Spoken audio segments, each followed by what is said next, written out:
गैया टंकेश्वर राभासारा ट्राइबेल जानानैसो थैनायनि बाथ्रा बुंदों नाथाय हाग्रामा महिलारिया ट्राइबेलनि हाखौसो फानदों ट्राइबेलनि मोननांगौ मर्यादा पावारखौसो फाननो नागिरदों अब्ला बेयावहाय बर' हारिया मा गियान दङ बुंलाय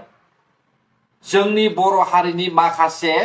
बिपिएफखौ सापर्ट खालामग्रा बनसुनि फरायसाफ्रा मा गियान दंब्ला बुंदोब्रा मा गियान दङ साला एसटि होनो नागिरदों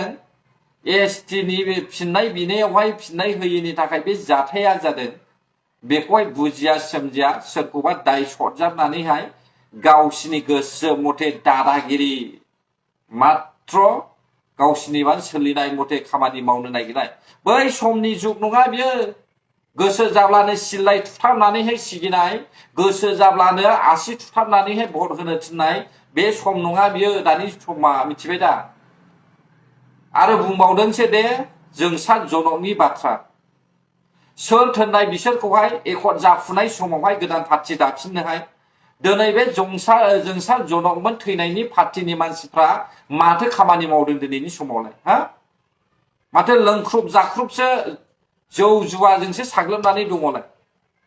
माथो खुगा बेखेवदों एसटिनि बेलायावहाय बिसोरबोथ' खुगा बेखेवनांगौ दा एसटिनि बेलायावहाय बे जोंसार जनकमोननि पार्टीया लासिं सिं थैनानै थांनायखौ आं मोजां मोनाखै थैनो नाङामोन जानो नाङामोन बेखौ आंबो मिथिगौ मिथिबाय दा नाथाय बेबायदि खालामनो नाङामोन दे एकट जाखांनायनि लोगो लोगोनो गोदान पार्टी दानाय बे जानो नाङामोन पार्टीया दाबाय अके नो प्रब्लेम मानो दादा मादा नुजानानैहाय गावसोरखौनो दुग्गा थिफुदला दिन्थिनाय बे मोनसे माबा पार्टीनि आखु नामा बियो नोंबोथ' बनसुनिनो सासे मानसि आरो बिपिएफ पार्टीखौनो सापर्ट खालामनानैहाय बाथ्रा बुंदों दिनैहाय मिथिबाय दा रायजो राजाफ्रा सायख' माबायदि मानसिया माबायदि बाथ्रा बुंदों मिथिबाय नङाब्ला आरोबाव जों बर' हारिया गोजावगोन